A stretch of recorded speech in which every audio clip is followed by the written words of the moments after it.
क्या आपने कभी सोचा है कि वो प्रेम जो सदियों से दुनिया को रोमांचित करता आया है, उसका अंत कैसे हुआ?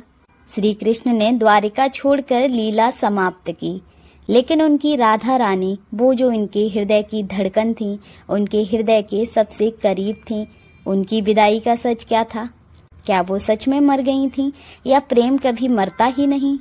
आज हम खोलेंगे राधा रानी की मृत्यु का वो गहरा रहस्य, उनकी अंतिम इच्छा जो इतनी शक्तिशाली थी कि भगवान कृष्ण भी उसे पूरा करने के लिए सब कुछ छोड़ आए।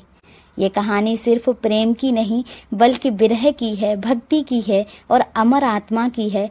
अगर आप इसे अंत तक सुनेंगे तो शायद आपका प्रेम भी बदल जाएगा। दोस्तों, तैयार हो जाइए एक ऐसी भावुक यात्रा के लिए जो आपके दिल को छूने वाली है।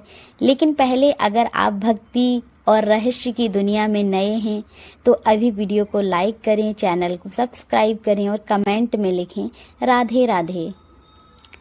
बरसाना और वृंदावन की वो गलियां आज भी बांसुरी की तान से गूंजती हैं, जहां कृष्ण की लीलाएं रची गईं। लेकिन असली कहानी शुरू होती है उस एकांत कुंज से जहां समय रुक गया था।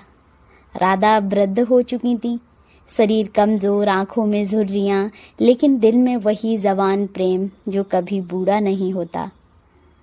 हर शाम जब हवा में बांसुरी की दूर की आवाज आती, उनकी आंखें नम हो जाती, होठ मुस्कुरा उठते और कृष्ण अभी भी पास हैं ऐसा महसूस होता। कृष्ण के मथुरा जाने के बाद राधा ने न कोई साथ चुना, न कोई सुख मांगा। वो यमुना के किनारे एक छोटी सी कुटिया में बस गईं। रोज सुबह उठकर जल चढ़ाती, तुलसी की पूजा करती और दिन भर कृष्ण की प्रतीक्षा में बिताती। गांव वाले उन्हें राधा माँ कहकर पूछते, लेकिन कोई नहीं जानता था कि उनके सीने में कितना वियोग है। वो प्रेम इतना गहरा था कि दुनिया की हर खुशी फीकी लगती। एक शाम जब सूरज डूब रहा था, राधा तुलसी के नीचे बैठी। अचानक उनकी आंखों से आंसू छलक पड़े।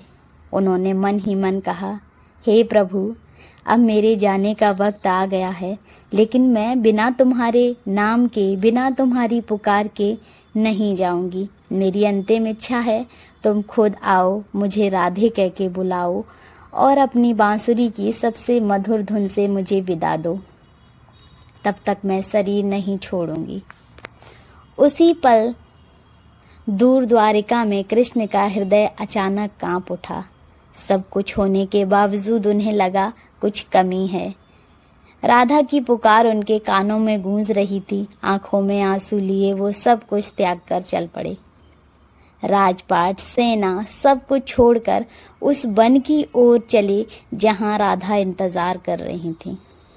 जब कृष्ण पहुंचे, राधा ध्यान में लीन थी। कृष्ण ने धीरे से पुकारा, राधे। वो एक शब्द सुनते ही राधा की आंखें खुली, चेहरा खिल उठा, जैसे सारी थकान मिट गई हो। उन्होंने मुस्कुराकर कहा, प्रियतम, तुम आ गए, अब मेरी आत्मा को विश्राम मिलेगा। बस एक बार वो पुरानी धुन बजाओ जो मुझे तुम्हारे पास ले जाए। कृष्ण ने बांसुरी उठाई, वो धुन बजाई जो कभी वृंदावन में रास लीला में बजती थी, मधुर, गहरी, आत्मा को छूने वाली। राधा आंखें बंद करके सुनती रहीं। उनकी सांसें धीमी हुईं, शरीर शांत हुआ। धुन के साथ साथ उनकी आत्मा कृष्ण में विलीन हो चली। आखिरी सांस में उन्होंने कहा, प्रभु, जब दुनिया में प्रेम नहीं रहेगा तब मैं लौटूंगी, क्योंकि प्रेम कभी मरता नहीं। राधा के जाने के बाद कृष्ण ने बांसुरी तोड़ दी, क्योंकि वो धुन अब सिर्फ उनके लिए थी और वो जा चुकी थी। लेकिन वो प्रेम अमर हो गया। जहां राधा ने देह त्यागी, वहां एक दिव्य तुलसी का पौधा उगा। आज भी लोग उसे वृक्ष, राधा वृक्ष कह के ही पूजते हैं। तो प्रेम से बोलिए राधे।